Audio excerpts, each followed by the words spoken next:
Shit. Phone's on vibrate or mute. Both of y'all take one of these officers tests. I'll get busy.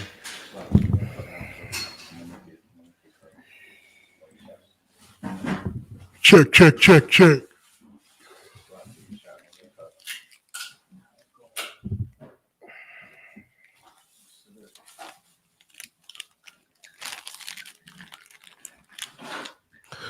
I like some of this frankincense. Where my frankincense at?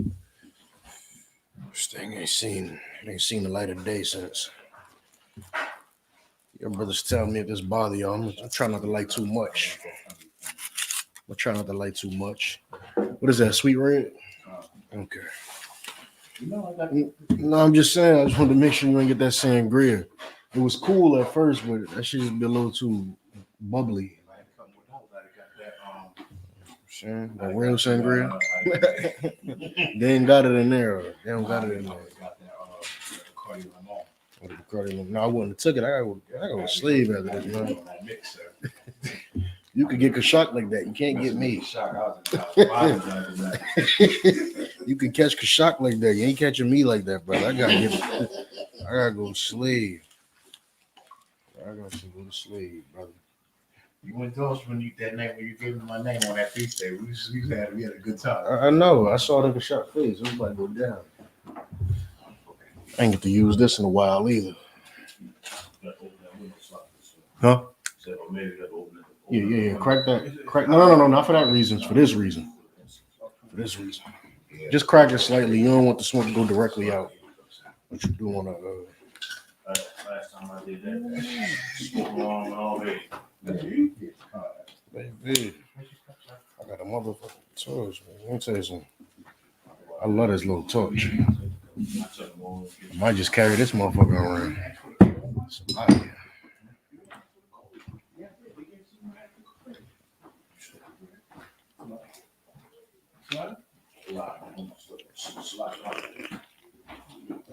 Check. Another brother on that other microphone giving me a check. You know what I mean? I know what it is. The I.S.U.P.K. started One West on the Commander General YAHANNA at 125th Street, Harlem, New York. Y'all know that. This is I.S.U.P.K. New Jersey mandatory class. Let's get busy. Questions? Done yet? Mic check, sir. Check. Let me pull it up. Check. Wait, so what? All right. Wait till them brothers coming. Done you? Got a question, sir. Go ahead. The glory in Romans 9. I think it's 9 and 5. One second, brother.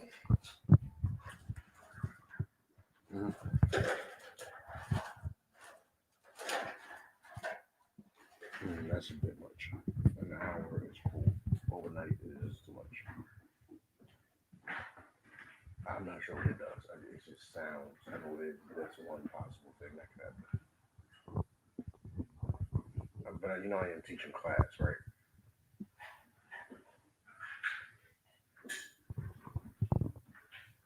Hello. What's what?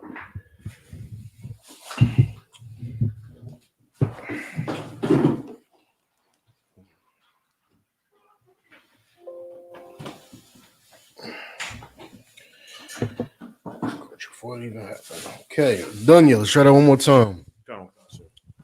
Salaki. One second. Sir. Hello. Yes, that's not suggested at all. And you do it on teaching class.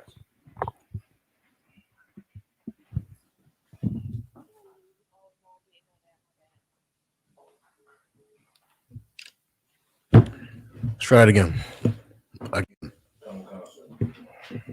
I got a question on what is the glory? What does glory mean?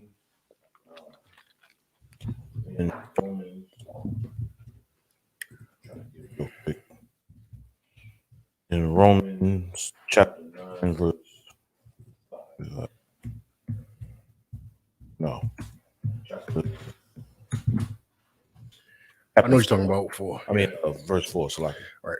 So read from 9 and 1. Book of Romans, chapter 9, verse 1. I say the truth in Christ. I lie not. My conscience also bearing me witness in the Holy Spirit. Who's speaking? Paul. Sir. This is Paul speaking, right? This is Paul speaking. He said, I say the truth in Christ. I lie not. My conscience also bearing me witness in the Holy Spirit. Right? So he's saying what he's about to say is true according to Christ.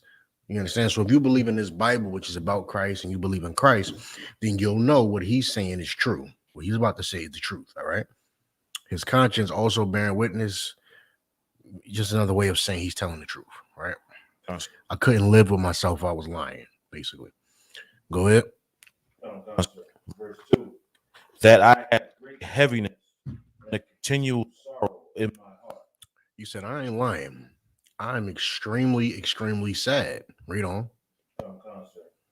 For I could wish that myself were accursed from Christ for my brethren. I ain't lying. I'm extremely sad. I lost my brother. This is right after they killed Christ. Christ is writing, when he's writing Romans, this is a short period of time after Christ died. I cannot tell you whether it's a month. I cannot tell you right now whether it's a year. You know what I'm saying? Whether it's 5 years. Even 5 years is a short amount of time. You understand? To lose your king. That's a short amount of time. Empires fall in shorter amount of times when they don't have their king. You understand? Kingdoms topple, power gets reversed. Look at Afghanistan. They made a decision and overturned that very quickly. You understand? They made a decision. Who's the group over there that Taliban? No, Taliban. Taliban made a decision and said, all right, we not going to do this no more. We ain't going to do the politics no more. We're not going to do the agreements no more. We're not going to do none of that. This is our country. All we got to agree with you on our country. And they said, we're taking it. And they took it. You understand? In a short amount of time. So losing your king, whether this was 5 years, a year, or 5 days ago, it's a short amount of time. And he's saying, I'm not going to lie. I'm still very sad. I wish that I myself was accursed from Christ, from my brethren. Read the next verse. Next part. Count, sir. My kinsman, according to the flesh. I wish that I could have been the person that died for Blacks, Hispanics, Native Indians. You understand? He's saying, I'm sad. He's not saying, damn it, I wanted all that glory. He's saying, I'm sad. You understand? He's saying Christ ain't here no more. He's saying an innocent man died when Paul know he used to be Saul. Who the brother he watched get stoned to death and ain't do nothing about it? Stephen. Paul said, I remember when I watched Stephen get stoned and I didn't care and I was cheering them on. He said, I remember. I should have been the one to die. I should have died at least. You understand? He shouldn't have died. He's saying, I'm sad because Christ is no longer here no more and he deserves to be here. And I wish that I could have died in his place. Go ahead. Verse 4, my kinsman according to the flesh. This is very one West. We pull this all the time. Because it is said often that Paul did what? What is Paul most known for in the Christian church? Come on, man. Nabal, you gotta know. What's up? What's Paul known for in the Christian church? Grab the microphone. Is it the persecutor? Now grab the microphone. We want to answer it. So, like, is it the persecutor? Because at first he was like persecuting the church. No. What is he most known for? When your pastor bring up Paul, what is he bringing him up for? When a Christian in the corner, when you in the corner brings him up, when your aunt brings it up that thinks she know the Bible, your uncle, your cousin, what is their main talking point when it comes to the New Testament in general? So, like Paul is the one that brings the New Testament. He brings the Gentiles. Okay. Paul brings the Gentiles. You understand? Paul is coming to bring them. That's what he's saying. He said Paul is important, man, because Paul is bringing us.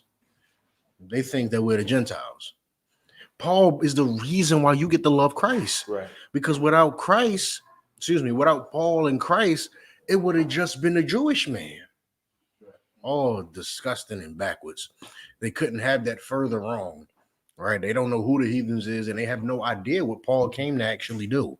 Paul came to do the same thing that you do when you show up all niggered out into the Cinco de Mayo parade. Right. You show up to the Cinco de Mayo, you got a Cinco de Mayo parade out with Tim's on and cargos, and you out here, you know what I'm saying? You out here passing stuff out. You out here passing flyers out talking about somos una familia. No accent. Right. Somos una familia. You're looking like, who is this nigga? Who is this black man over here trying to convince me that he knows me, that he's family to me, like my cousin, like Caesar, like not Caesar like that, but you don't understand, like the Hispanic names, like Caesar, like Julio, like he's not Fernando. What are you talking about? We friends? You show up in the damn Cinco de Mayo parade every year. You show up to the Dominican Day parade every single day. So Puerto Rican Day, excuse me, the Puerto Rican Day parade every single year, and you up in there talking about some somos una familia, and they looking at you like, what? No, he not. Stop playing with me. And you keep passing them flyers out until somebody come to their senses. You understand? Paul came through the same thing because black people were taught that they were the heathens. They think that it's coupled with this. It's coupled with Romans when it says Romans 10:2. It says they have a zeal for God, but not unto knowledge. So you are the people of God, which is why you always thinking about God. You're always talking about God. You a sinner and you still use quotes out the Bible and things of that nature because you are the people of God. But then when somebody tells you you are the heathen, when you also have that zeal for God, but even though it's not according to knowledge, meaning we don't follow the law, but we always want to talk about God and being God and God this and God that. And brother, we start to think that Paul had to save the heathens because we're the heathens and we always talk about God and we love church and we try so hard. And grandma been going to church for 60 years and he had to come and save us. You understand? Paul came to save us because you believe, you've been taught that the Jewish man is the white man, but you know that you are oppressed. You know that God's people are oppressed in the earth right now, but you know that you're the only person that's oppressed on earth. You want some type of salvation somewhere, somehow, some shape or form. So you start to tell yourself, so I'm the heathen, and Paul came to save the heathens, and the Jewish man is the people of God. When you mix that up with programming and conditioning from slave times out, you get a nation of people who, when they come to argue with you about Paul, they tell you that Paul came to save white people. And then they'll bring up Cornelius and they'll bring up all of these things where they don't understand it, right? They don't understand it. Paul is saying, I wish that I died instead of Christ for my kinsmen according to the flesh. He said, I'm not trying to, here's the, how you know he didn't come to save white people off this scripture alone. Because unless you tell me Paul is a hypocrite. Paul said, he's basically saying, I only came to save people that have the same blood as me. I wish I could have died for them. When Crispus Attucks died in that American Revolution, he died for white people. You understand? He died for white people. We ain't save you and people, but we fought for them. And you think all these wars it played a role in your freedom, and they looked back and they thought, they did help. No, it was financially beneficial for them to now let you go. You understand? That's it, man. Stop giving the white man credit for that. It was beneficial financially, and for the new form of slavery he had for you, it was beneficial to let you go. Now, since there's so much uprising, how can we make them better slaves, but take the chains off? And then once they mastered that out, they let you go. You understand? Okay. That's what happened. It wasn't we fought and Crispus Attucks died, and let's remember that. And no, brother, he died for white people. White people don't remember his cause for black people. You're the only person that thinks it's for black people. Crispus Attucks died for white people. Paul said, I wish I would have died for the people of my blood. You understand? He said, Christ, and this is what he's saying too. He's also telling you that Christ only died for the people of his blood. Because he said Christ died.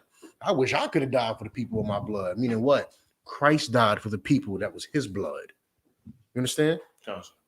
So Christ, whoever Christ died for, whoever Christ's blood is, that's what he died for. So that erases John 3:16 right there. That erases it. That completely erases it. And Paul is saying, I'm the exact same as Christ. My kinsman, according to the flesh, is who I wish I had died for. So Paul did not come to save heathens. He came to save people who had the same flesh as him. You can raise it a little more now. I'm starting to heat up in here. Kashak, do me a favor, just raise that real quick. Starting to heat up in here. He came to save Blacks, Hispanics, Native Indians, the people that have the same. It's a bit much, but all right. It's just fine. It's fine. It's fine. If you get cold, let's just say drip. He came to save Blacks, Hispanics, Native Indians. All right. Now read verse 4. Come, sir. Who are Israelites? To See one more whom? time, Ayash. Who are Israelites? Mm-hmm. To whom pertaineth the adoption? To whom pertaineth the adoption? Now here we go again. Okay. Who are Israelites? So Paul's people was Israelites. Paul was the Israelites. Paul was an Israelite. To whom pertaineth the adoption? See, so what he just said was garbage because they gonna adopt the Gentiles like Charlize Theron adopted that little African boy. They're gonna adopt the Gentiles. Angelina Jolie and Brad Pitt adopted little black kids. They're gonna adopt us. They're gonna adopt us and raise us to be better because black is bad. Black is a bad thing. This is where you get this understanding right here is why you have a conscious community. Because they believe that the Bible says black is bad. They believe it says, who are Israelites to whom pertaineth the adoption. Ain't no white man adopted me. Right. You know, white man adopt. You know what? Anubis had to be real. Ra and all that nastiness, nah, that's not gay. We gonna find a way to say that's not gay because I can't let no gay man be my God. But at the same time, I'm not going into the damn Bible. That's where the conscious community comes from because you're trying to tell a black man, you're trying to tell a grown black man, a white man is going to adopt you, and then you can love God. Right. Then you can serve God. He over here like, no, what? No, I'm not letting that happen like that. And he goes and makes a conscious community. He goes and worships a damn rock. Understand that. Understand your innate ability to hate what God hates, which just so happens to be your oppressor. They said either you love your oppressor. Like, a Christian said either you got to love the oppressor or you going to serve a rock. He said, like, I'm serving a rock. In his mind, you understand? You talk to any black man that's a Muslim, what are you going to say? He not going to think he's a white lover. He ain't going to think he love white people. Right. He going to think he in the black religion. He's the most pro-black. He's blackity black. He buy black. He got his own store. He going to think he's it. You understand? Right. Or his religion is it. You understand? Go to 4th Ave. It's on 4th Ave. There's two Arab-owned Islamic stores. The rest of them black. You understand? So they think like we got this little community going. It's it. This, you know what I'm saying? We doing what we supposed to do. Because somebody told them, either you're gonna read this book and serve white people, or you go serve a rock. He said, I'm gonna go serve a rock. It's in your blood to hate your oppressor. Right. It's in your blood to do anything but serve him. It's in your blood. And Paul said, I want to die for those people who know that he is the oppressor. I want to die for the people who are slaves on earth, mentally, physically at one point, and now mentally and still physically. You understand? He said, I want to die for those people. Paul didn't die for no white man. You can't tell me you just because you see a white man, and this is such small-minded thinking that you get from what I like to call graham crackers, people that they go off to college and they stay at the dorms, they go to boarding school, and they just, little brown cracker. Little brown cracker. And they'll see a white person, you going on 280, and you see a little white person right there with the cup, and they go, oh, see, man, man, homelessness is bad for everybody. We got to stop racism. Man, how the hell that got something to do? And they will see that one white person with that cup when you getting on 280 on McCarter Highway, and they'll go, and you like, there's like 30 black men right next to him on the same strip. You see that one person go, see, it's all of us. We all messed up out here. No, he fumbled the bag. Right. His people is in power, and he's on McCarter Highway with a cup. Right. That's his fault. You understand? That's his fault. But somebody who doesn't understand the black struggle no more, they will equate it to we all equal. We all got to come back to God. We all could love God. We all could do better. Paul said that's not true. Paul said, I came to die. I want to die for blacks, Hispanics, Native Indians. like Christ did. That's what he said. You understand? Who are Israelites to whom pertaineth the adoption. So what the hell is the adoption? What's the adoption? Who's adopting who? That's the question. If I just broke down how the adoption is not to the white man. The adoption is not, and here's a skill y'all want to learn. We break it down while staying right the hell here. Right, 9 times out of 10, you don't gotta be jumping around on people. A lot of the times, people is pulling scriptures, they have no clue what it means. They have zero clue at all, and you'll find that you don't have to go nowhere. All you gotta do is read it from the beginning form and make them understand that they literally don't understand not one word they just read. To whom pertaineth the adoption? I just broke down that the adoption is not white people accepting you, because Paul, the Bible, there's no contradictions. Paul just said, I want to die for the people of my blood. There's no adoption. Gotcha. There's no people adopting another people in the Bible. Do you understand that? There's none. The Chinese and Japanese have the same forefather, a lot, who they molested. Okay. Right. They won't even adopt each other. The Chinese won't adopt the Japanese. Right. If China invade Taiwan, you know Japan is next. Gotcha. Japan is next. It's an ally. It's a strong ally. You understand? China not saying, oh, we're going to adopt Japan because they look just like us. The language is literally a tick different. Why don't we just, the culture is similar. Why don't we just adopt Japan? Why? Because they're 2 different people. Gotcha. They're all Moabites. But within the Moabites, they're all what we call Asian. We call that Asian. To God, though, it's a Moabite and an Ammonite. You understand? And they didn't adopt the other one just because they look like, just because they wanted to, just because they both eat seaweed. They didn't adopt them. You understand? In reality, there's no adopting other people. In reality, like it says in the Bible, give me that. Give me let me pull it. There's Ecclesiasticus in the Apocrypha.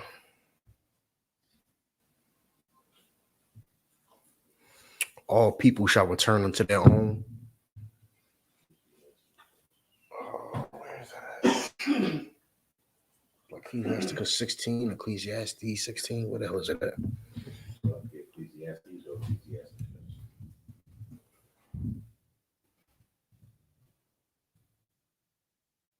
Isaiah 13 and 14. What was I thinking of? Isaiah 13 and 14.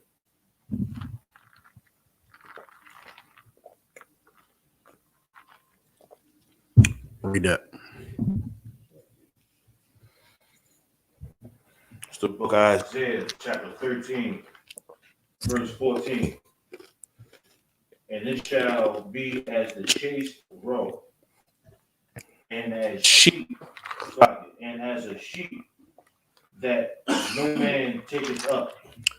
This is people that want to. I'm gonna explain it after you read the whole thing. Go ahead. You go understand this happening right now. Once he read it, go ahead. As the sheep that no man taketh up, they shall every man turn to his own people, and flee everyone into his own land. Brother, that's happening right now. That's happening right now. You understand? Everybody's going to flee to their own people. There is no adopting another nation. You understand? You are either subservient to another nation, you rule another nation, or you coexist with another nation. You understand? There's no adopting. You cannot adopt another people. You can't say we love you so much that we're going to be the same people. It'll literally never be able to happen because your lineage, there's no such thing as a mixed child. You understand? Your lineage is always going to be what your daddy was. So no matter how many times that Moabite daddy marries Ammonite women and his sons do the same thing, if he keeps having sons, guess what those sons will be? Moabites. You understand? There's no adopting another race of people. You can't literally unite with another race of people. You understand? White women want to get with black men that have curly haired babies and light skin with the light eyes. Still black. You understand? He's a man who made a dumb choice. He's a silly man with a dumb choice, and that child is black. Go ahead. Okay, if I may. So this would be a good precept for those people that say if God made everybody, then He loves everybody. When they don't and try to say that the Most High is not a racist, or Well, when they try to there's say, better ones, but this is one that you could, with seasoning, use in that instance for that topic with seasoning. Meaning, this is not something you pull like it's Deuteronomy 7:6. This isn't something like that. This is something you pull with seasoning. You want to talk about how the Most High only loves Israel. Isaiah 13 and 14 shouldn't be a staple. You understand? That's not a staple in that breakdown. That's something you can throw in there when you have some seasoning. because I come across people all the time that sit there and try to come up with their own understanding of the Bible and try to say Christ loves everybody. Everybody thinks God loves everybody. Bible. Christ's not a racist. Everybody thinks they knows the Bible. That's why you give them. That's why we have a set type of scriptures you give. Not set type. We have a bedrock of scriptures. We have a list of scriptures that is formulated to cut them easily. Isaiah 13 and 14 is definitely going to cut a Christian because a Christian don't know the Bible, but you need seasoning to use this, is what I'm saying. This does not go into your regular breakdown. All right, but every man is going to turn to his own people and flee into his own land. And it says, as a sheep that no man taketh up, meaning you got all these people that's going to be in the middle of nowhere. They're going to be in the middle of nowhere trying to hug and hold hands. You understand? Black people and white people and Chinese people and African people and Japhites, Hawaiians and Samoans, they all gonna be trying to hug up and no, we can come together. And East Indians and Elamites and then eventually they're gonna realize all my people left me because I'm trying to hug on them. And every man will turn to their own land. You understand? They're gonna go to their own people. They're gonna stop holding hands and go to their own people because when it comes down to it, that's their people. You understand? You can't adopt another nation. You cannot literally what the powers that be in earth right now is trying to do is create a one nation kind of thing where everybody's intertwined, right? Everybody's intertwined and connected, and everybody loves each other because the government says so. In reality, the government is, all types of sinful and disgusting. But the government says so everybody loves each other, but that's impossible. You understand? That's impossible because you'll never erase the way the Chinese feel about the white man. You'll never erase the way black people feel about the white man. You won't erase how the white man feels about black people. You can't erase how the African feels about the East Indian. You will never erase it. Because people do business with each other does not mean they want to live together. You understand? And that's what America's going to find out. It's been found out. But you're trying to, Biden got a plan right now to integrate the suburbs. He has a plan. Build Back Better is going to integrate the suburbs. He's going to be placing black people from low income housing in the suburbs.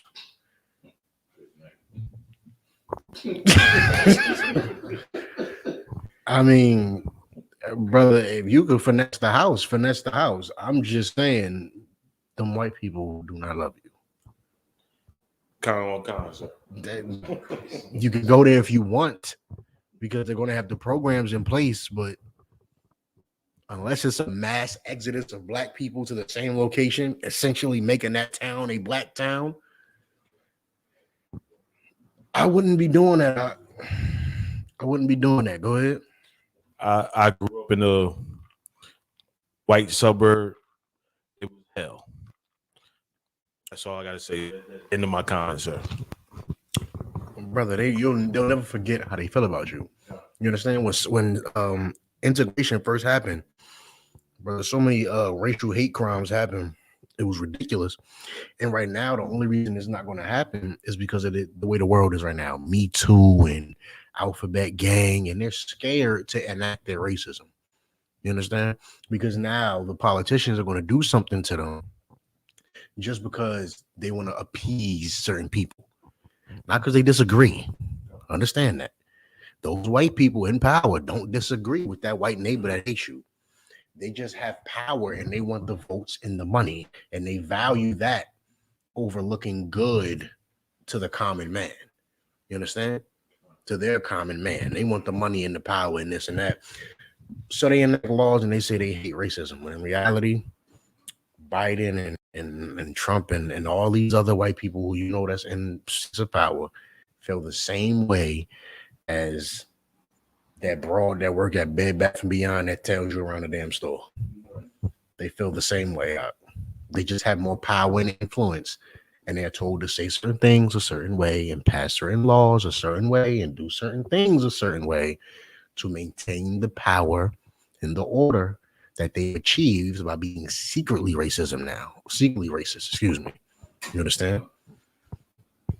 Now, to get back to Adonia's scripture, why I brought up Isaiah 13 and 14 is because when it says, to whom pertaineth the adoption, every people is going to return to their own.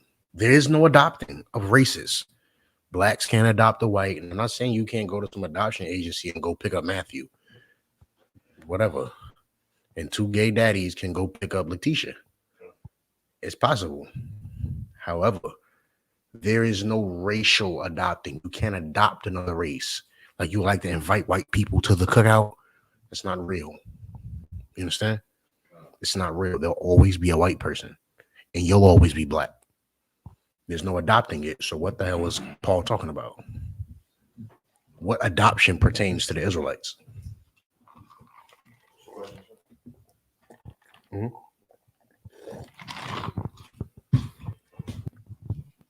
Who are Israelites, to whom pertaineth the adoption?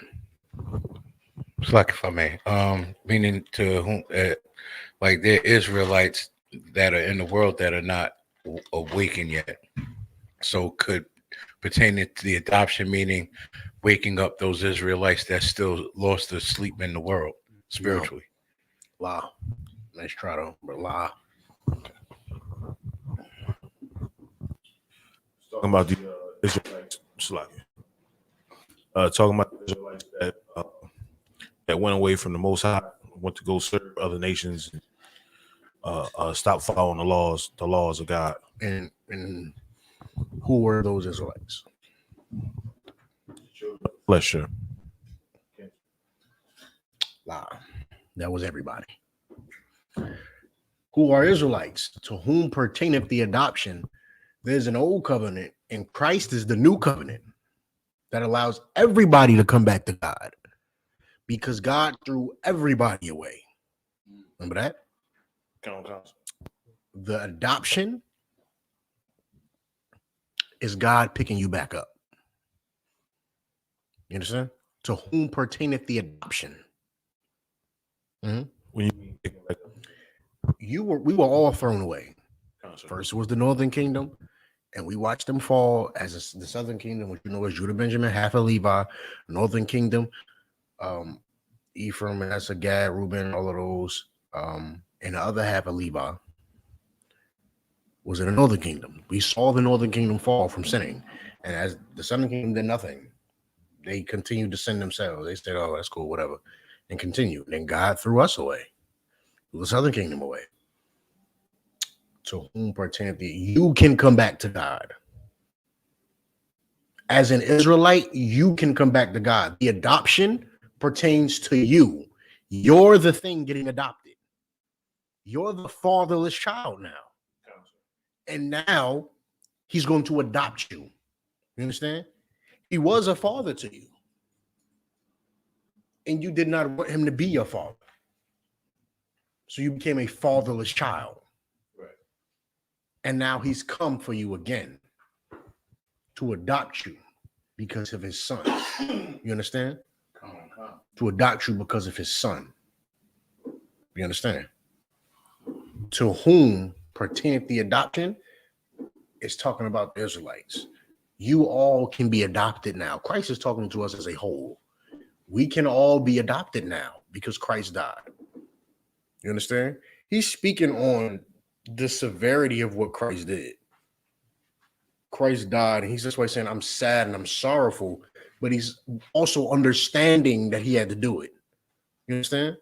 Who are Israelites, to whom pertaineth the adoption? You have a new covenant because he died. This man died, so you are able to come back to God. You are able to get a father again. Now you can have a father. You had a father. You said, F you.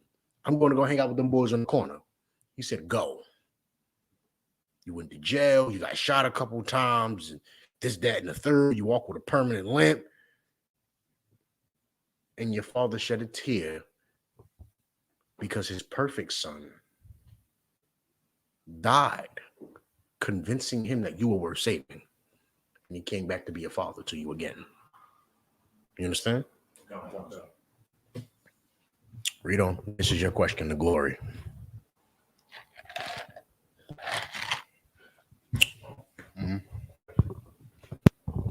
So, like, if I may, real quick. Also, pertaining to the adoption, would there also have been Israelites that were considered Gentiles? Brother, this is every Israelite. Okay. Count. This is every Israelite. This is what you're missing. We were all considered Gentiles. First, the northern kingdom was considered Gentiles at first. Then we didn't heed the warning. You understand? We didn't say, holy snap, he just disowned 70% of us. Right. We're not going to sin no more. We didn't do that. We just kept doing what the hell we felt like doing. So he disowned all of us. You understand? He disowned all of us. So then we all became Gentiles. Here's the secret that God don't love Gentiles. This is what you're missing. God of the Bible does not love Gentiles. Paul came to graft the Gentiles in. God loved the Gentiles.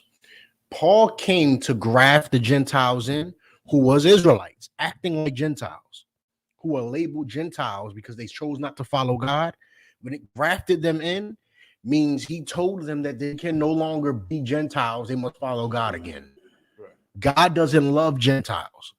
The Gentiles had to stop being Gentiles so God can love them, which is proof that God does not love white people, African people, Asian people, or East Indian people, or any other people than blacks, Hispanics, and Native Indians, because they can't stop being Gentiles. Their race is a Gentile race. You understand? God doesn't love Gentiles. You were acting like when he didn't love you. Paul said, if you want love, you want the love of God, you have to stop being a Gentile. Christ said, you want the love of God, you have to stop being a Gentile. That's what all the prophets said. Stop acting like the Gentiles if you want the love of God, because God will never love a Gentile. You understand? He will never love them.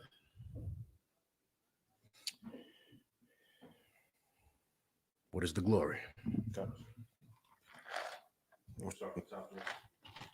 If you need to, Ayash. Who are Israelites, To whom pertaineth the adoption and the glory and the covenants and the giving of the law and the service of the Most High and the promises. What's the glory?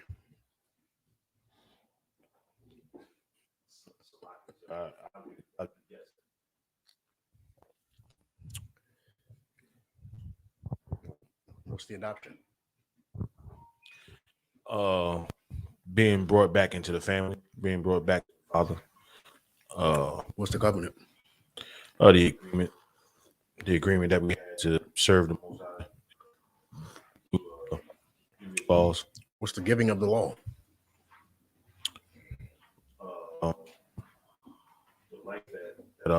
Doing too much. He gave us a law. Concept. It was the law from. Yeah. What is that? That means he gave us the law. He only gave it to us. Concept. Right? So what's the service of God? You are the only people who can serve God. It's giving to you the service of God. You don't people that can be priests. You understand? Concept. And the promises. What's the promises? Everything that's promised in this goddamn Bible. Anything positive promised to the people of God goes to the Israelites because they are the people of God. You understand? The kingdom of heaven, servants, glory, love, everything this earth has to offer, and then some. Spiritual powers, superpowers. You understand? A new kingdom way better than the first one. You understand? What does all that mean? Not all that means, excuse me. You just told me what adoption, covenant, giving the law, service of God, and the promises is. So what's the glory? If you haven't noticed, all of these are in the same ballpark. Khan, so like if I may, would the glory be his mercy from No. allowing us back? No. What's glory out?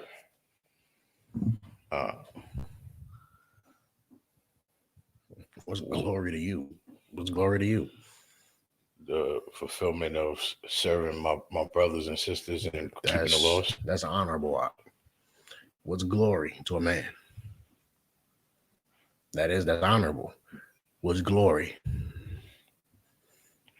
Who gets the glory? Who gets to run around stunting on chariots? Who gets to run around saying, I serve God? Me. I serve God. You can't. If you wanted to, you can't. You understand? You get to run around saying that. I serve God and you could never. You can't. You literally can't. You understand? You wear these glorious garments. You understand? Head to toe. You do that. You're going to have these chariots decked out, customized, the way you customize your whip nowadays, top to bottom, front to back. You understand? So who pertaineth the damn glory? You're going to have a mouth full of gold like Solomon did. He had rubies in his mouth. You think grills is, Solomon had a ruby in his mouth. You understand that? He had a ruby in his mouth. That's the glory. That's the glory. I serve God. You don't. Look what I got from serving God. You don't have it. You understand? Look at the glory he's given me. How does a man be able to see another man's glory? You have to visually see it. You understand? 18 wives, all in order. Right. 7 households, 10 households, all in order. All serving God. You understand? All the sons in the family, head to toe, girded in garments. You understand? All the daughters quiet and skillful. It's glory out. A man can look at you and see that. A man looks at you and go, God damn. Khan, sir. Not 3, not 4, 10 households. John. God damn. That's glory. You understand? That's good. It's the same way you in the world, you look at these goddamn rappers. You may not know, or you look at these damn rappers and you admire them. You understand? For their glory. You admire them. You look at their mouth, you go, I want girls like him one day. Look at their car hydraulics up and down. I want my car to bounce like that. I want my chain to dip low like that. You understand? I want all the girls to love me like that, how they on his car like that. You understand? You grow up, you admire these rappers. You admire them. You want to beat them. You understand? You want to be just like them. You look at their glory, right? You look at their carnal glory. They gain through sin and things of that nature. You're going to have glory. You understand? Don't you understand? Come, sir. I get it now. That's right.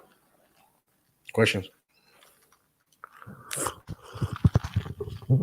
That's what I'm gonna do. Give me 1 John 2:16.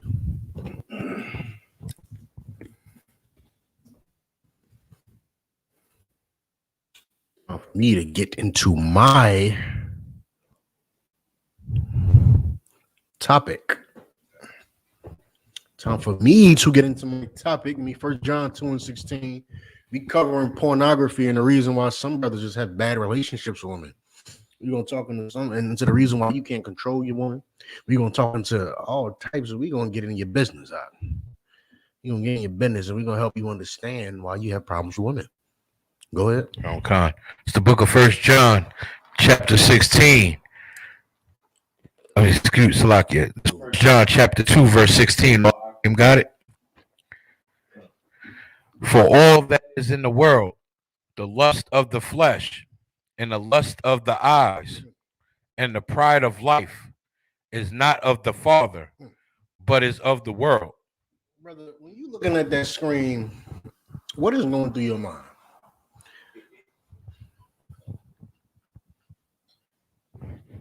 You literally hate yourself while you're looking at that screen. You understand that? You're looking at the screen, you're watching 2 people have sex that's not you, which I will never understand. You're watching 2 people have sex and you're not in it. You're not in this video. This is another man's rod inside of another woman. A woman that you don't have. You don't have her. You are watching that, and what is going through your mind? You're feeling disgusting. You understand? You're feeling disgusting, brother. After you sit there and you do what the hell you do, you stop and you go, why did I do that? Well, why did I do that? And you feel bad about yourself. You understand? You feel bad about yourself because what you are witnessing, you are witnessing the literal breakdown of your brain cells, brother. It is fruitful. It is beneficial for a man to go talk to a woman. Excuse me. It's beneficial. It's good for you. It helps you to get up and go talk to a woman. It's just good for you. It's excellent for you. You understand? It's excellent. And when you're looking at that goddamn screen, it messes up your life because now every woman you come across, you want her to be Thunder Thigh Teresa. She's just Keisha. She's just Keisha.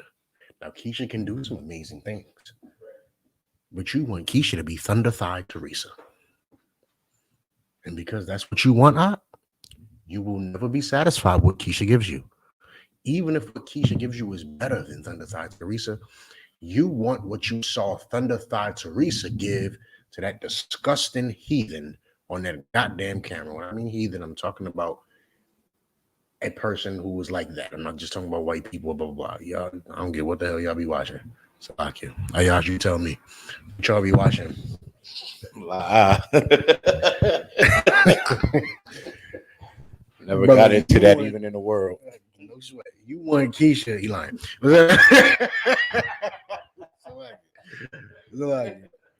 You want Keisha to be Thunder Thigh Teresa, you'll never actually be able to raise Keisha up. You'll never be able to teach her anything. You understand? You can't make her a woman because the entire time that you're with her, you want her to be this slut that you've idolized on the television, that you've idolized on the computer. And how do you know this is a demon? Because a lot of times you stumble onto this from your vagina-deprived uncle's video collection. You understand? That's how you stumble onto porn. You stumble onto it thinking, I'm about to pop this PS1 game in and go crazy on this goddamn, what's the PS1 game? I don't forgot. I'm about to go crazy on this damn Crash. And you get on and it's a big butt Ebony's. And you go, what is this the new Crash? And you press play and it's all downhill from there. You understand? It's all downhill. You come across it because of your vagina deprived uncle. And then you become like that. And in reality, brother, all you are doing is you are observing the lust of your flesh. You understand? You'll never truly get the use out of a woman that the Lord intended because you are always trying to make your woman a slut. You understand that? That's why brothers who watch porn is always asking, you talking to another man? Because you want her to. You understand? You want her to. You want to do that. You understand? You want her to do that. You want to have threesomes with her. You want to do things that destroys her to fulfill your fantasies that you obtain from some nerdy white virgin behind the camera who was filming them. You understand? You're looking at the world through his point of view. You know those people you laugh at in real life? He's the one filming that. You understand? And you're living your life through his point of view. It'll never be beneficial to you. You understand? You'll never be able to get that hoe to wash a dish. You'll never be able to get that hoe to cook a decent plate of food. The hoe is no good for kids. The hoe is no good for nothing. She's no good for nothing because you want Thunder Thigh Teresa. And little do you know, every woman you chase is going to be like Thunder Thigh Teresa. No damn good. You understand? No goddamn good. You got to stop chasing the lust of your flesh and the lust of the eyes. Some of these bras look good. They look good. But some of them are real life porn stars. Some of these bras, you like, hey, we're going to go. Yeah, let's go to that spot around your town, around your city. Oh, no, we can't go there because, you know what I'm saying? I heard they had salmonella. All right, no sweat. What about this other spot? It's like 2 minutes away from your house. Oh, no, we can't do that because, you know what I'm saying? I heard they had an Ebola outbreak or something like that. Damn, Ebola? Yeah, it got real bad. She told you they had the coronavirus in her store before the coronavirus came out. She is trying to keep you from coming in her neighborhood because she's known as a slut in her neighborhood. You understand? Guys know her. When you get on the bus with a joint and the brother keep looking at her.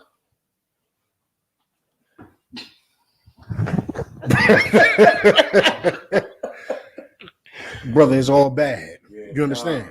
It's all bad. Some of these women are real walking porn stars. You understand? The things that you see on that television, that you see on those goddamn screens, there's women doing that in real life in the ghettos. You understand? There's women and brothers that are enacting that real life in the ghetto. And if you ain't careful and you watching that goddamn porn, now you're gonna end up with a real life porn star. You understand?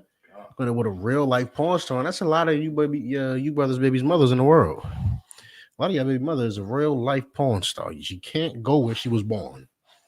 If she go where she was born at, she gonna get ridiculed. They're gonna be like long throat Keisha back. Salakia. They're gonna say she back. And you gonna wonder why everybody keep looking at you laughing the whole damn time you visiting, and you starting to feel some kind of damn way because you already know what this is. You know what's happening, brother. You could save yourself the embarrassment of picking a hole in the real world by avoiding the holes on the internet. You understand?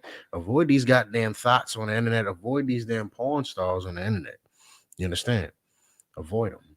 And then you'll be surprised at how many of these porn stars, after they get out of the game, I mean, Hebrews 13:4.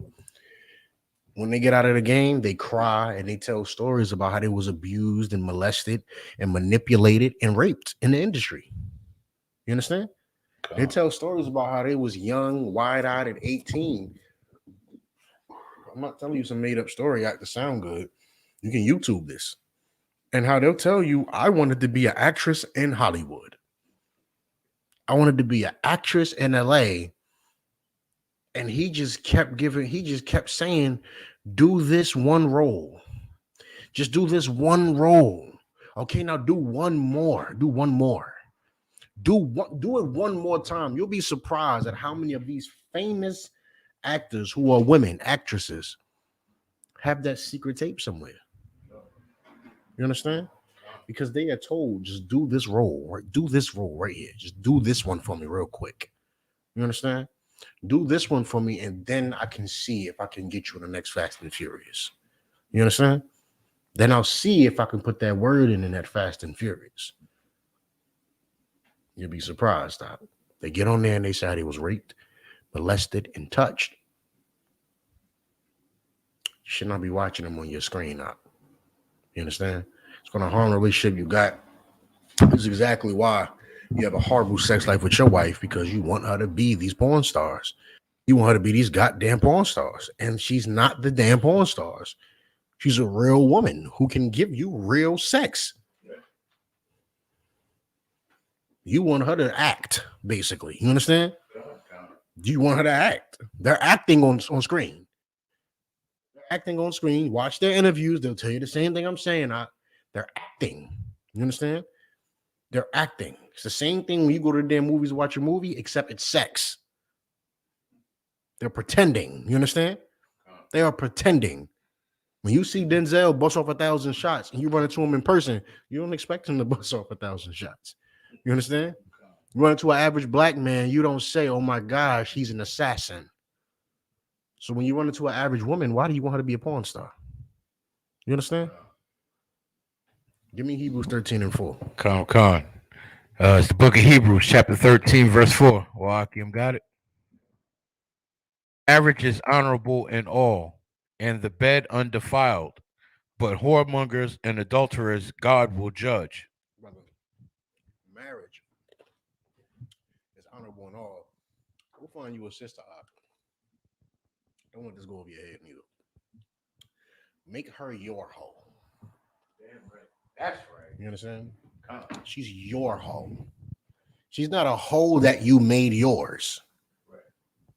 She's your hoe. You understand? Come. She does everything that you want her to do. And I'm going to leave it right there. You understand? Most High Christ. Don't go get a hoe and say, oh, Skawaga Bar said it's my hoe. That's my hoe. I found her on the corner of Clinton Ave and 13th. I paid her $40 and that's my hoe. Good night. That's not your hoe. Because when she get out of the car, she about to go be my Wasa hoe. So y'all better say. It's like it. It's like it. It's like it. My Wasa is too honorable for that. So you gonna go be a done yourself.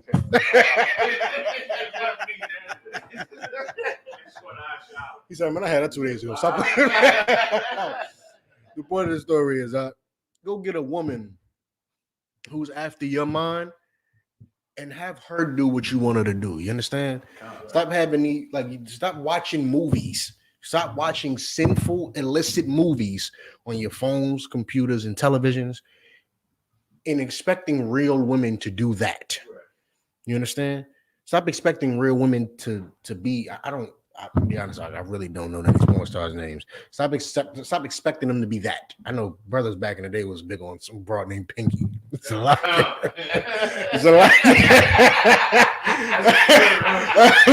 That's what I heard. I heard it. I don't know nothing about Pinky. I don't know nothing about Pinky. Y'all understand? Y'all understand what I'm saying? Go get a woman, go get her and make her after your mind, and then make her yours. You understand? Make her your hoe. Stop going and get these women who they personify everything you see on them televisions, but they're no good for you. You understand? Read Hebrews 13:4 one more time. Hebrews 13, verse 4. Marriage is honorable in all. The Most High prefers. And here's the power. A lot of brothers, they watch porn because they're afraid to tell a woman, I want another wife. So now you got a broad, and that's one that I started hearing. You got a broad, but you still watch porn. I was like, hold on, you got a woman, and you still watch porn. Yeah, man, porn just different. Come out the closet. Come out the closet. Tell her you want another wife. Why are you doing that to yourself? Why are you doing that to yourself? You are relegating yourself to a goddamn video. Instead of telling her, look, I love what you do for me. I just gotta go get a couple more women who do that for me. Good night. Salakia. Most High Christ. You understand? I love everything you do for me. I am a man who likes to conquer things. You understand? I like to conquer things. Just tell her that I can come out the closet with it. You understand? It's a sad thing to hear a brother who's married and still watching porn. Brother, that is sad. You understand? That's sad. And if she leave you, oh well. You understand? Now you got the freedom to do what I just said. Go get another one. If you tell her and she leave you, you have the freedom now to go do exactly what I just said and go get another one. You understand? That's really what you need. No brother who really has a woman wrapped around his finger and at command she go crazy on him is watching porn. You understand? It's not happening. And if you are a brother that's still happening with, I'm willing to bet money that you need another one. You understand? I'm willing to bet money that you need another one. You need some discipline and you need another one. You understand? Adunya? I would say the flip side that a lot of these females be holding out. They be holding out on their man. They be busy across town giving some other brother some. I mean, if your broad out here, loosey goosey, giving up the coochie, so like it. I mean, if you know about it, obviously you should be up out of there. But if for some reason she's just holding out on you, go get another one. Like I just said, like if you don't know why she over here talking about saying I'm good, now get off of me. Okay. All right. I won't touch you. You understand? I won't touch you. I won't even look at you appetizingly. You understand? I won't even look at you like a steak no more. I won't do it. I'll look at her like a steak. You understand? I look at her like a steak, and when I'm in Starbucks drinking that damn coffee, I look at the barista like a steak. And when I'm in Olive Garden getting served my goddamn soup, I look at the server like a steak. And when I'm in Walmart and we're checking out, I look at the cashier like a steak. And maybe then you'll want to be looked at like a steak. You understand? Perhaps then, when you see that I have a lot of food I could eat, perhaps then you'll jump on my plate. Perhaps then you'll want to be looked at like steak. You understand? A lot of the time, like, you gotta let a bras get comfortable in their position. They get comfortable in whatever position she thinks she got. She gets comfortable. Right? Famous words of a done woman is, he can't replace me. Right. I'm not replaceable. I'm one of a kind. He need this. Since he don't. Even if he think he do, I'm here to tell you he don't. He don't. He don't.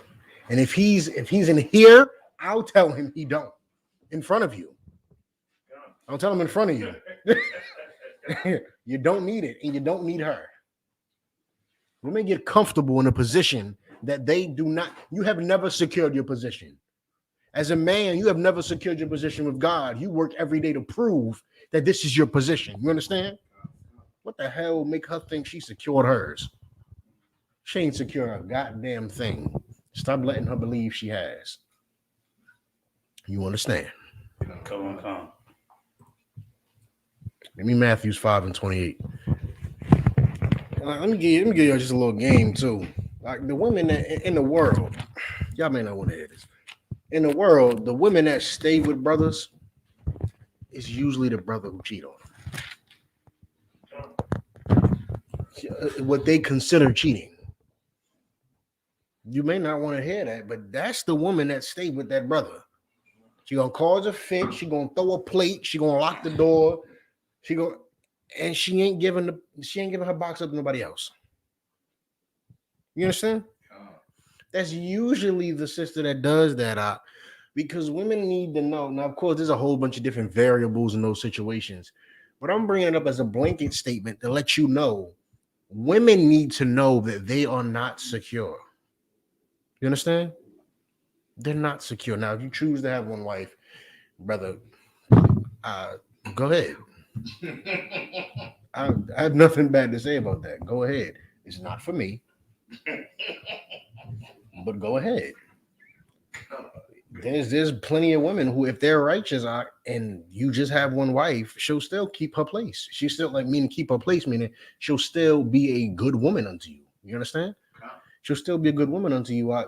But I find it better to give her competition. I find it better to make it a sport for her. You understand? I find it better to keep her busy. Keep her busy. You don't know where I'm at. You shouldn't call me when I'm out because you're going to hurt your feelings. You shouldn't pick my phone up when it rings because you're going to hurt your feelings. You shouldn't look at my text when it pops up on my phone because you're going to hurt your feelings. And I love you. You understand? So I will tell you this. Don't pick the text up. Why? Because you're going to hurt your feelings. I love you, so I'm telling you, don't do it. You understand? But I'm also a real man, and I'm not going to sneak around with any of my women. I know that's right. So I'm going to tell you right now, do not pick up that phone. You understand? But if you watch porn, this becomes a lot harder. You watch porn, it becomes a lot harder. You're sneaky, you feel dirty, you feel disgusting. You don't even feel like a real man. No man who watches porn can ever convince me he's a real man. You understand? You will never convince me you're a real man if you watch porn. You understand? Maybe what my opinion don't matter. You'll never convince me. You'll never convince a man of God in general that you're a real man if you watch porn. You understand? If you watch porn, you just won't convince me because on command, the men of the I.S.U.P.K. go into clubs and take all the women. So you can't convince me that you need to watch porn. You walk in the club, and it's like they all go to the bathroom and remove Salaki. You understand?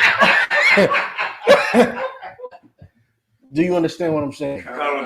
Porno ruins you as a man. You can't even check a ball. You can't check a bitch if you watch porn. You understand? You can't even check her because the whole time you're looking at it, you feel disgusting. You can't go get a new broad because all you're thinking about is where can you put your rod at. You understand? You miss all the signs that this broad is hell. She's Satan in the damn flesh. Right. But you can't even see it because you like, where can I put my rod at? That a hole right there. You can't. Brother, you can't even check the bro. You can't correct it. She do something stupid. She do something stupid, you let her slide. Because you don't have that, you're not a man. You don't feel like a man. Right. And a man checks people. You understand? Come on. You don't feel like a man. Porn will ruin your life. Leave porn alone. None of those women are real. You understand? None of those women are real. And what you'll find out is when it's not the woman. It's when you get her wrapped around your finger, when you lay the one west on her. That's when she does amazing things for you. Kashak? So like, it's so glorious you bringing this out today because I just recently went through a situation with one of my ribs who went peeking and looking through my phone and answering this stuff, and she found out be with her. She found no, she found out about the other rib and who's Hey, let me put it like this too. There's no finding out. Right? As a man, you have the right to not tell her. right. You tell her from the jump, I will have more than one. And I advise that even for brothers who only have one. Right. Because you may change your mind. Well, if I prepare them so there's no finding out. Right. She just realized that you wasn't lying. That's where I was. She thought you was lying. That's where I was going because I did tell her who I am and what I believe in and what's my culture. And I said I might have one or I might have 50. You'll always feel like number one. She thought she was one, and she thought she was only one. That's what I'm saying. She thought she was. I might have one. I might have 50. There you go. I'm gonna make sure he only got that one. I'm gonna do it. That's what they think they got going on. They think that they're so good at what they do. They think that they are just so magical that she's gonna be the only one. And I'm here to tell you that that's not the truth. It's not the truth. You can be excellent, sis. You can be excellent. You can be Esther. Right. I'm going to get more of you. Because if I have one Esther, why won't I get two Esthers? And if I have two Esthers and I feel like it, why don't I get four? And just maybe I want to go for Solomon's record. You never know. You never know. So when I come in the house, the dinner should be ready. Right. That's right. So like I said, that's where I was. Second, I got to pull more scriptures. Okay. I'm good. Give me Matthew 5:28. I have it here, sir. Okay. Go ahead. The book of Matthew, chapter 5, verse 28. But I say unto you that whosoever looketh on a woman to lust after her have committed adultery with her already in his heart. If you look at a woman, meaning you see some bra in the grocery store. So I'm explaining you what this is, and then I'm explaining you how you don't do this. It's very simple.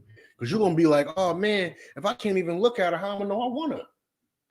Because I ain't going to, we ain't the Christian church. I ain't going to lie to you. If I don't see something I like, I ain't going over there. I ain't going to lie to you. You understand? I read her spirit. No, I didn't.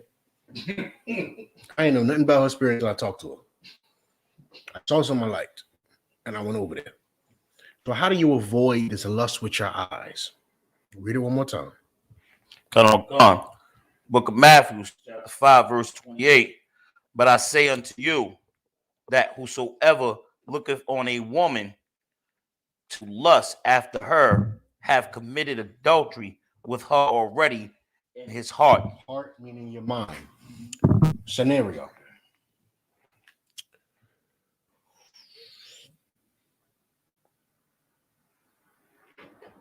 Walk out the store. You're on your block, you walk out the store. Step outside, she walk past you. You like what you see.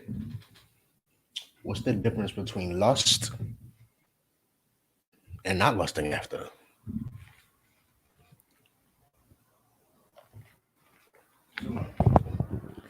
The difference between lust, you can see bad broad that walk past you like, oh, it's your head. But if you like, dang. Flip upside down. That's called lust. You understand? Now, how do you prevent that? It's real simple. It's real simple how you prevent this. I call this one a cabal special, Salakia. How do you Salakia? I do. I ain't telling y'all to do that. I'm just saying I call it the cabal special. Go ahead.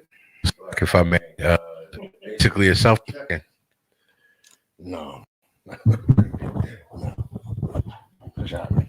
You find out if she belongs to someone, push up immediately, and if she does, you walk away. If she don't, It's my type of brother right there.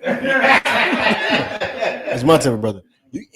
And what the Bible said is also accurate. I see a broad, and I think she looks very nice in whatever way she looks nice.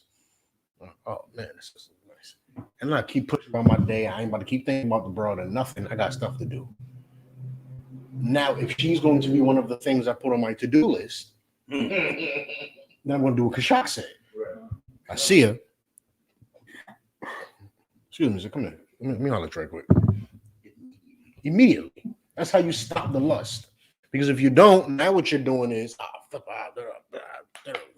now you're lusting after her. You have no clue if she came off the store next door to yours and she's going to get in the car with her husband. You have no clue what the hell is going on because all you did was flip and that's not even being brotherly to your brother because he may not be in the truth. But he deserved that damn respect. Right. That's his. That's his property. That's right. You understand? If you saw him drive his car up the block, you wouldn't go, oh, that's nice. He park it, you hop in and pull off. You wouldn't do that. You understand? So when his property walk out the damn store, you should say, do you belong to somebody? You understand? right? You belong to somebody or you don't. And proceed to do what you do. If she does, oh, no sweats, have a good day. Boom, you're gone. You understand? You're gone. That's it. That's how you prevent that lust with your eyes. Because you'll never, I'm not the Christian church. I'm not about to tell you some old spookism, some old the spirit of Christ brought you together and all that crap. I'm not doing all that. To know whether or not you want to talk to a woman, you're going to see her. You understand? And 9 times out of 10, you're going to see something you like physically. And then once you get to know her, you can decide whether or not you want to put your rod in her or not. You know what I'm saying? Then the choice will be yours. But when you ultimately go talk to a woman, you see something you like. This ain't the church. I'm not about to lie to you. You see something you like, and you go over there. But how you don't lust is by either you're going to make a choice right then and there. I'm going to go talk to her or I'm not. You understand? Right. I'm going to go talk to her or not. This is why I'm a very bad brother to talk to about women. I'm talking about in the passing by. We just chilling. Because I'm going to tell you go talk to her or stop talking to me about her. You understand? Right.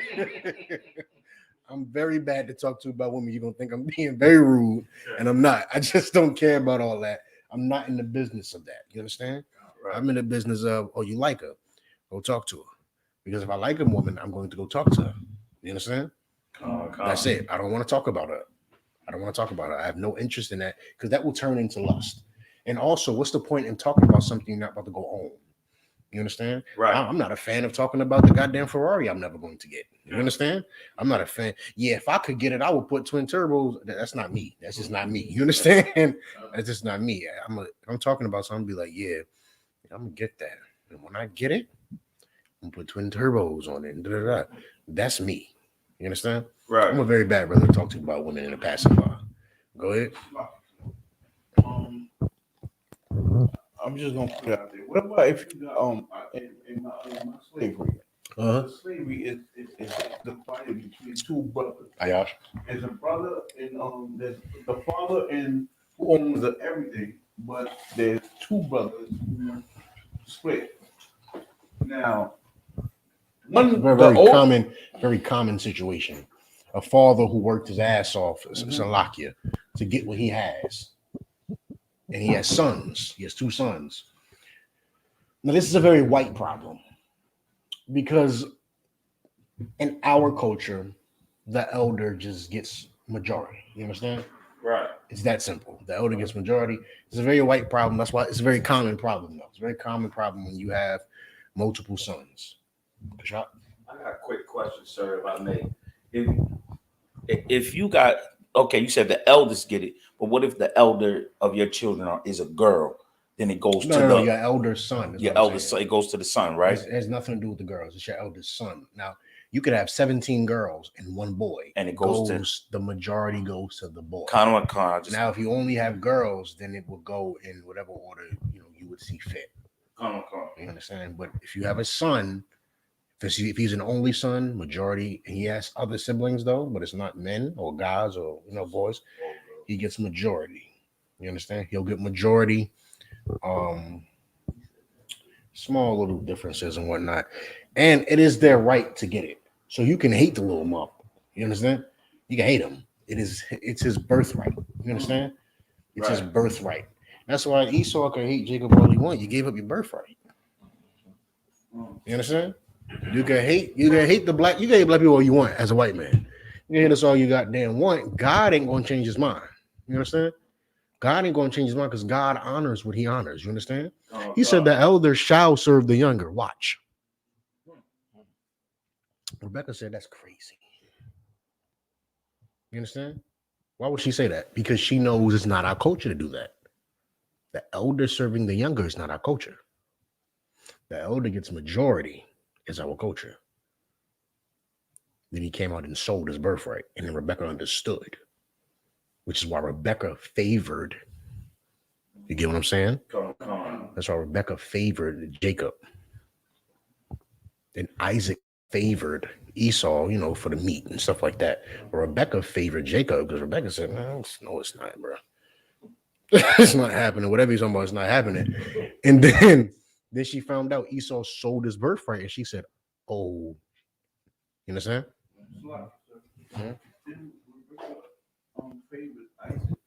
No, Isaac and Rebecca were married. They had two children, Jacob and Esau. You understand? Isaac favored Esau because Esau made venison the way he liked it. So meaning Esau was a good cook with that meat. He went and hunted it, he killed it, he slaughtered it, he cut the cutout, cleaned it up, dressed it. Meaning he put the seasons on it, marinated it, he dressed it. That's what dressing means in the scripture. Cooked it. Isaac said, oh man, I love him for that. He always called him, please give me some more venison, some more venison. He favored Esau. Not to say he hated Jacob, but he favored Esau. Rebecca favored Jacob because the angel came and told her that elder shall serve the younger. And once he sold that birthright, she realized the angel was right. So she favored Jacob. You understand? Okay.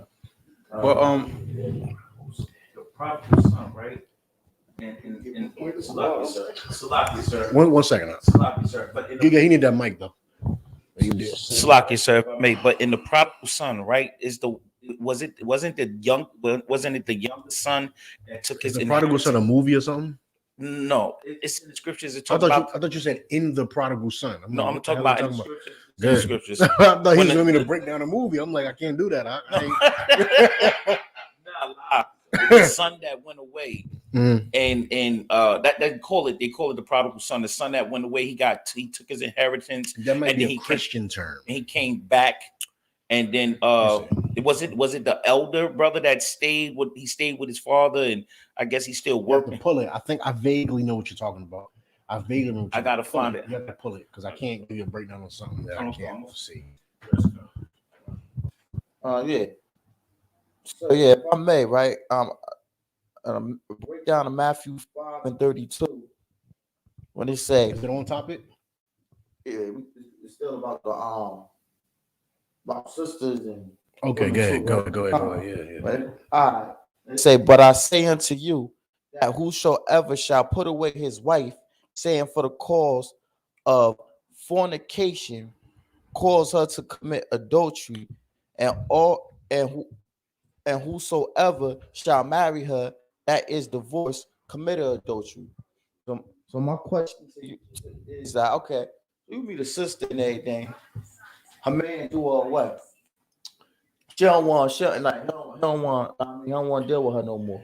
Then I go up and I talk to her and I say, yeah, we're gonna get Is your question, are you helping her commit adultery? Am I committing adultery? Right. No. Why?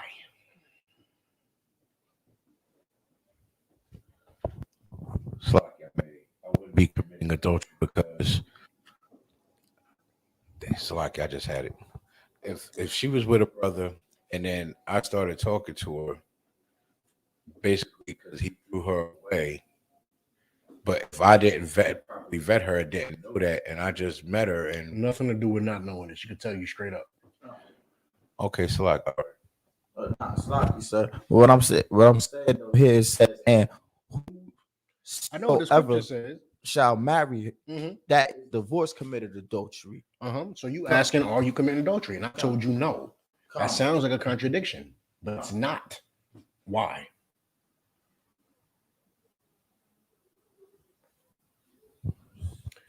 They're in the world. He effectively put her away. You understand? He effectively put her away. Now, oftentimes you get with a woman and she say, I just had a bad breakup. You could even do something. If you think that she belonged with that brother, you could call him if you want to. Yeah, brother, you should take her back. Yeah, brother, you shouldn't throw her away. That'd be the brotherly thing to do to help him not sin.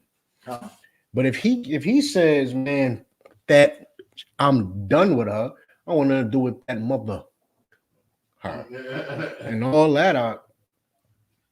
He put her away. And now I'm gonna give you the scripture.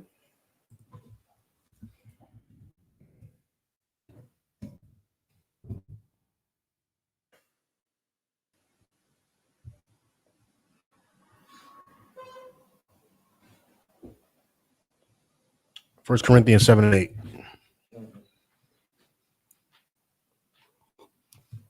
They in the world, people in the world don't abide by the Bible. So she's had a lot of husbands, and he's thrown away a lot of wives. You understand? Because a lot of the times we're not biased in I.S.U.P.K. We just call a spade a spade. Women are whores.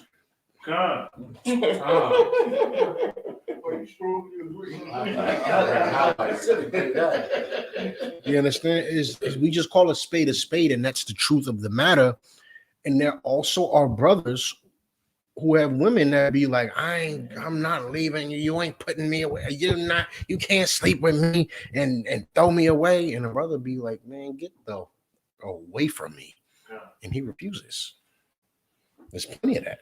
You understand? That's true as well. Give me 1 Corinthians 7:8. Book of 1 Corinthians chapter 7, verse 8. This is Paul speaking. I say therefore to the unmarried and widows, it is good for them if they abide even as I. Paul had no wife, so he's saying that for women that aren't married for whatever reason, you aren't married, it's good that you just stay unmarried. He said the unmarried and widows, whether you was never married before, if your husband died, it's good that you don't get married. Go ahead. Verse 9. But if they cannot contain, let them marry. I mean, if you need to have sex. Literally everybody can't be like Paul because there won't be a nation. So what Saul? So what Paul is saying is Paul was a great man, and that was his gift. But Paul's gift is a rare gift. You understand? Paul's gift is a rare gift to not desire women or not need women. You understand? To be satisfied with the work of God. Right. And it doesn't make you less than Paul. That gift alone doesn't make Paul more than you. You understand? That doesn't make him the gift. Now, Paul was better than you. Paul at this time is a general. You understand? The equivalent. You understand? But that gift doesn't make him better than you. You understand? And you're not better than him because you have sex with women. It's a choice. You understand? A choice. Paul had a gift and he exercised his gift, much like brothers got the gifts of speaking multiple languages. Brothers got the gifts of being good with their hands. Brothers got the gifts of being great with the scriptures. Brothers got the gifts of being great with the Hebrew. Brothers got gifts of being smooth talkers, man. They're able to calm the situation down. Brothers got gifts of counsel. You understand? A gift. Doesn't make Paul better than you. Doesn't make you better than Paul. It's a gift. So everybody literally can't have that gift, which is why the scripture said, one body, many parts. We need all these gifts. We need certain men who don't need women. But we need majority of the men to want women because we have to be a nation. Right. We need men who are excellent in the Hebrew. We also need men who are excellent in the scriptures.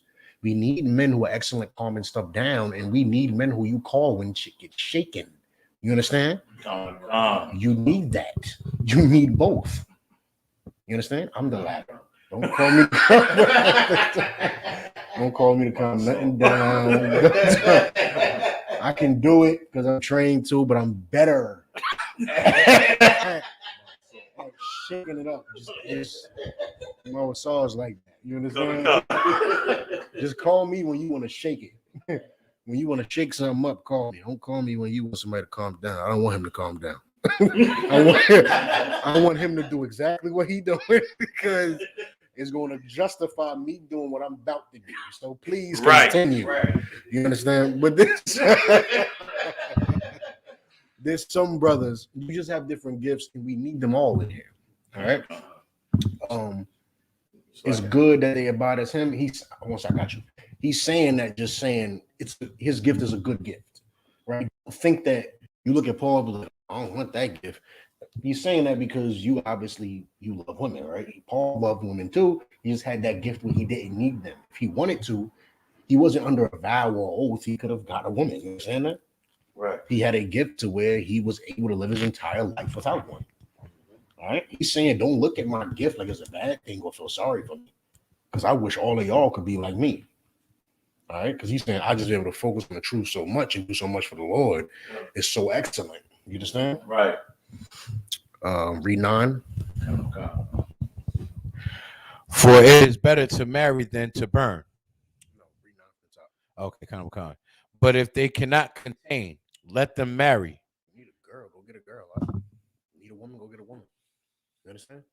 Go get a woman. And for a woman, this goes for both. For a woman, if your man has put you away in the world and you come in here and you say, I need a Adawan, I need one. Like most women, it is good if you have the gift and you don't need one. That is a gift. Be real. But here's the problem that you run into with women. I've seen this. You come in here saying you don't need Adawan. You don't want structure. Slocky, say that one more time, sir. Slocky. They better start doing one of these right here. Speaking straight to the soul. Brother, I've seen it before. They don't want structure. You understand? They absolutely don't want structure. I'm gonna say, I don't need one. I'm gonna just serve the brothers. That's good, brother. I'm not telling you nothing General Hyman won't tell you. But you sure you don't want a man? We appreciate everything you do for us. But are you sure? Because then he's your direct head. You talk to him with your issues and you get your sex that you know you need, but you're lying to yourself saying you don't.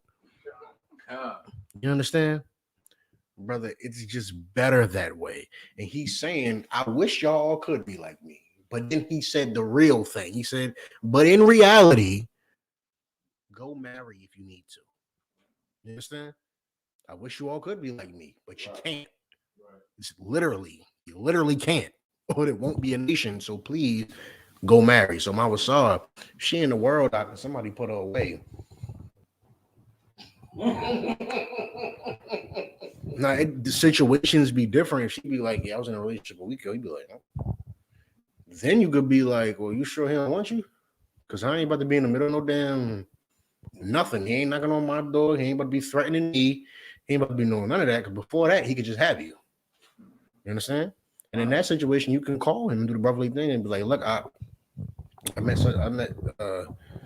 such and such 3 weeks ago.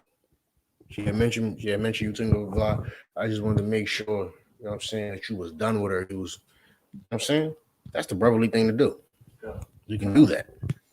But if she tell you, yeah, she got a relationship 3 months ago, you want to talk to her and, you know what I'm saying, she changed for you and she did everything you want her to do when she served God and pay her tithes and you want to have sex with her, go ahead. You understand? No. But if she has sex with somebody after you, she's done. Come on. You understand?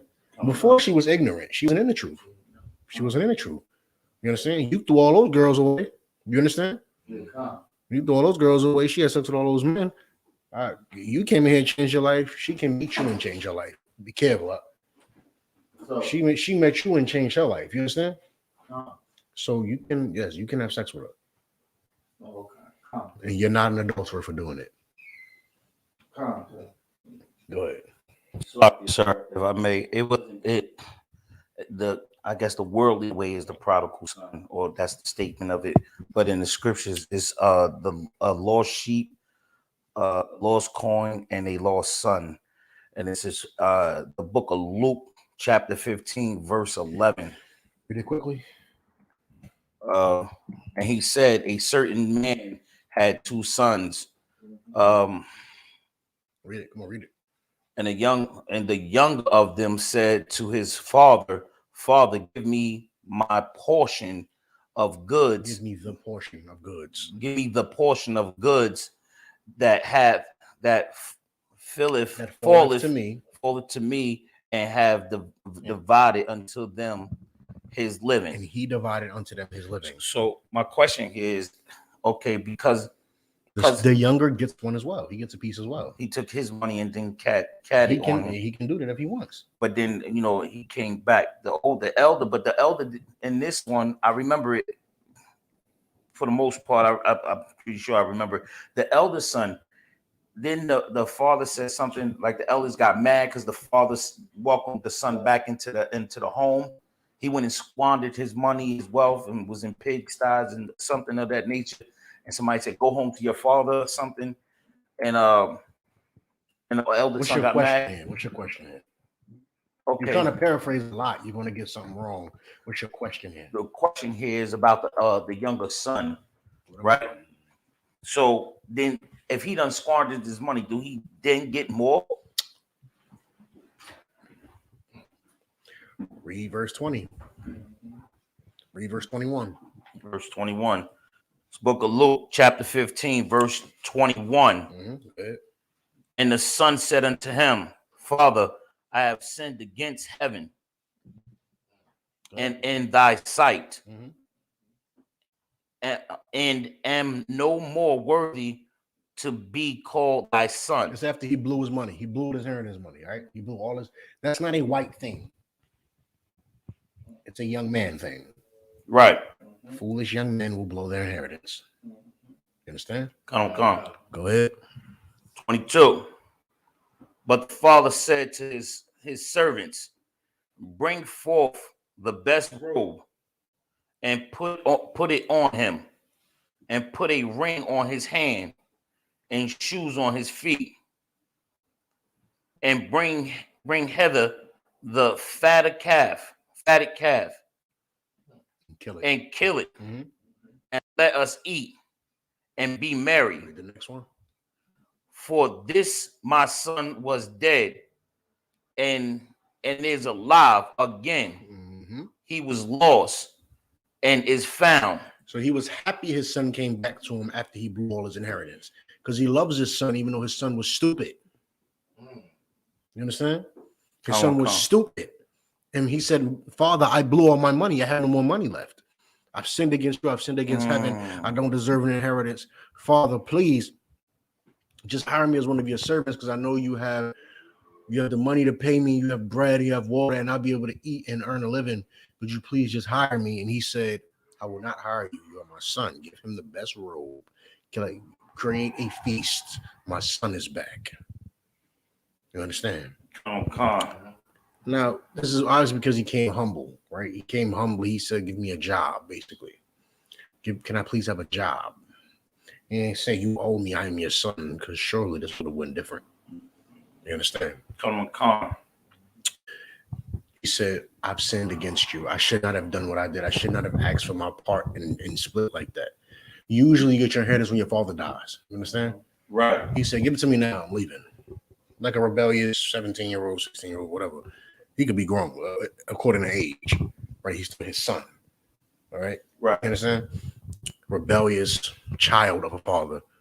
And he went and blew it. And he had to come back and say, I don't deserve none of this. Father, could you please listen? Just give me a job. And he said, I'm going to give you a job. I'll give you what you had back. I'm going to give you your robe. I'm going to give you your ring. And I'm going to, you know what I'm saying? I'm going to do all that for you. So what was your question? Should he have done that? He did it. No, my question was two parts. One is, do the son get a new inheritance? One, two, is this inheritance?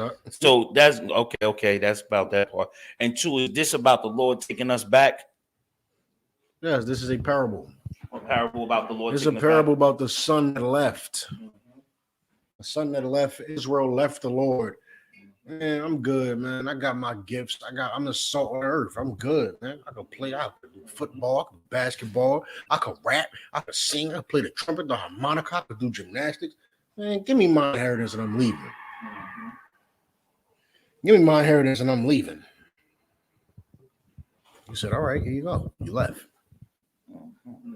You got beat up by all the other damn nations, and now you're like, Father, please. Father, please. With a black eye, fat lip, and a missing tooth. Father, please. I ain't mean it. Of course, with the mercy that he has and with the father that he is, he said, my son, you're good. That's old school. So somebody's got their stuff stolen. I'm going to get out of here. You understand?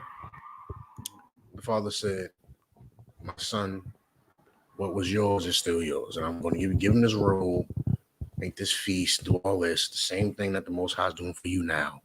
New Jerusalem is being built for you right now. Right now. You took your inheritance and left, walked out. Yet and still, when you come back, New Jerusalem will be there. He's the same robe and ring that this man just got put back on his finger and on his back. You about to get your robe back. And you about to get your ring back and all of that when you left your father as well. This is a parable describing that. Yes, it is. Last question, Mama. Yes, sir. Also, can this parable be talking about when a brother lead the truth? No. Nah. All right. No. You lead the truth. You gotta come back. Okay, you lead the truth. You lead the truth, and you come back. First, we ask you why you left, what happened, are you serious, you blah blah. There's a little process to you coming back in here. Now, we can't deny you coming back in here because Christ died for you to come back in here. You understand? Even if you left before. However,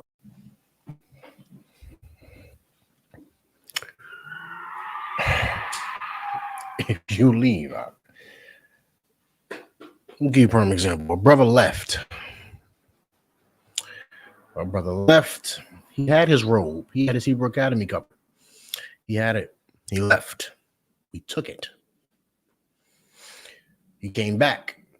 He had to earn it back. You understand? It's not as simple as just getting put on your back. Oh my gosh, thank you, you're home. This is a parable directly for the Most High. This is not about when a brother leaves the truth. Is there some similarities? Are we happy you're back? Yes, we're happy you're back. However, that cover ain't gonna get thrown back on your back. That ain't happening. You was finna prove what. If you have it, that cover meant you was never leaving, but you left. Problem. How the hell you want me to give it back to you? You gotta prove that. Long story short, that brother left again. Questions, concerns, comments. Next class. You understand? Man, if it's like